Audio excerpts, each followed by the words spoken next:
আকন্দ ফাউন্ডেশনের আরেকটি অনন্য উদ্যোগ যা সম্মান ও প্রশংসার দাবিদার এমএ বাড়ি শিক্ষাবৃত্তি প্রকল্প। জুলাই বিপ্লবের বর্ষপূর্তিতে কৃতি শিক্ষার্থীদের সংবর্ধনা দিয়ে শিক্ষা ও মানবিকতার এই আলোকযাত্রায় আকন্দ ফাউন্ডেশন সবসময় পাশে ছিল, আছে, থাকবে। এই মহান উদ্যোগের পেছনে আছেন আকন্দ ফাউন্ডেশনের প্রতিষ্ঠাতা ব্যারিস্টার জাহিদ হাসান আকন্দ, যিনি শিক্ষা, অনুপ্রেরণা আর মানবিকতাকে পৌঁছে দিচ্ছেন প্রতিটি মানুষের জীবনে।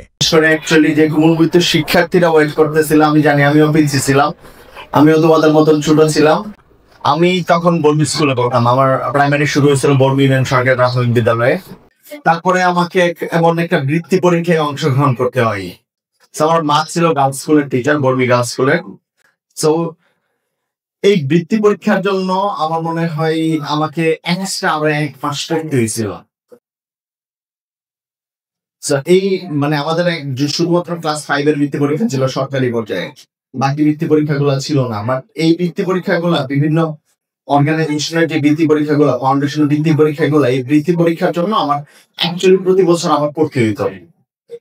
এই পড়ার কারণে ওই সময় আমার খুব রাগ উঠতো যে আন্দাজি সারা বছর পড়ছি, এখন আবার বৃত্তির জন্য আবার করতে হবে, এটা কিছু হইল। বাট জীবনের এই পর্যায়ে এসে আমি দেখছি যে ফাউন্ডেশন দরকার অনেক বেশি। যে প্রাইমারি স্কুলে ভালো ফাউন্ডেশন করতে পারে না, সে আসলে ফিউচারে আর ওই বড় হয়ে দাঁড়াইতে পারে না।